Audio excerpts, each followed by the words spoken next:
ప్రియుడితో కలిసి ఉండేందుకు భర్తను చంపించింది ఓ నవవధువు. ఈ దారుణాతి దారుణమైన ఘటన కర్నూలు జిల్లా పిన్నాపురంలో చోటు చేసుకుంది. ఇక పోలీసులు వెల్లడిస్తున్న వివరాల ప్రకారం గద్వాల పట్టణంలోని గంట వీధికి చెందిన తేజేశ్వర్ అనే యువకుడు లైసెన్స్ సర్వేయర్ గా వర్క్ చేస్తున్నాడు.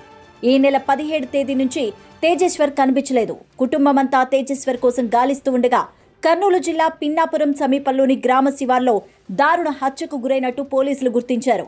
ఈ ఘటన శనివారం అర్ధరాత్రి వెలుగు చూసింది. ఇక సమాచారం తెలుసుకున్న బంధువులు తీవ్ర దుఃఖసాగరంలో మునిగిపోయారు.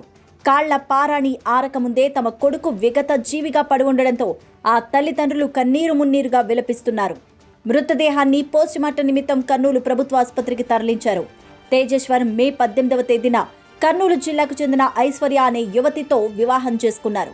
ఇద్దరూ ఇష్టపడి వివాహం చేసుకున్నారని బంధువులు చెప్తున్నారు. అయితే ఈ కేసులో సంచలన విషయాలు బయటపడుతున్నాయి. తవ్వుతున్న కొద్దీ నోరెళ్లబెట్టే నిజాలు వెలుగులోకి వస్తున్నాయి. 32 ఏళ్ల తేజేశ్వర్ కు కర్నూలుకు చెందిన ఐశ్వర్యతో ఫిబ్రవరి 13న వివాహం నిశ్చయమైంది.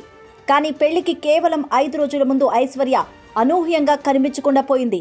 ఆమె కర్నూలులోని ఓ ప్రముఖ బ్యాంకు ఉద్యోగితో సంబంధం ఉందని అనుమానాలు తలెత్తాయి.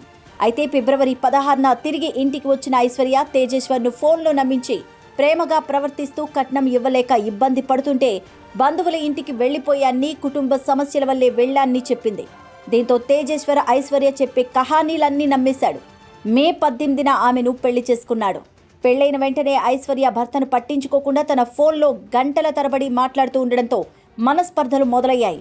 అదే సమయంలో తేజేశ్వర్ ఆకస్మికంగా జూన్ 17న కనిపించకుండా పోయాడు. అనంతరం పోలీసులు తేజేశ్వర్ మృతదేహాన్ని గుర్తించారు.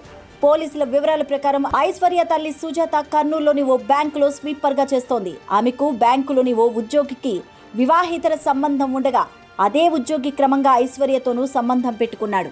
పెళ్లి తర్వాత కూడా ఐశ్వర్య ఆ ఉద్యోగితో దాదాపుగా 2000 సార్లు ఫోన్లో మాట్లాడినట్టు కాల్ డేటా విశ్లేషణలో వెల్లడైంది. తేజేశ్వర్ హత్యకు అదే బ్యాంకు ఉద్యోగి సుపారీ ఇచ్చినట్టు తన డ్రైవర్ను హంతకుల వెంట పంపినట్టు పోలీసులు వెల్లడించారు. జూన్ 17న కొంతమంది తేజేశ్వర్ను కలిసి భూమి కొలత అవసరమని నమ్మించి కారు ఎక్కించుకున్నారు. కారులోనే గొంతు కోసి హత్య చేసి పాణ్యం సమీపంలోని సుగాలిమెట్టు వద్ద మృతదేహాన్ని పడేశారు. ప్రస్తుతం ఆ బ్యాంకు ఉద్యోగి పరారీలో ఉండగా ఐశ్వర్య ఆమె తల్లి సుజాతను పోలీసులు అరెస్టు చేశారు.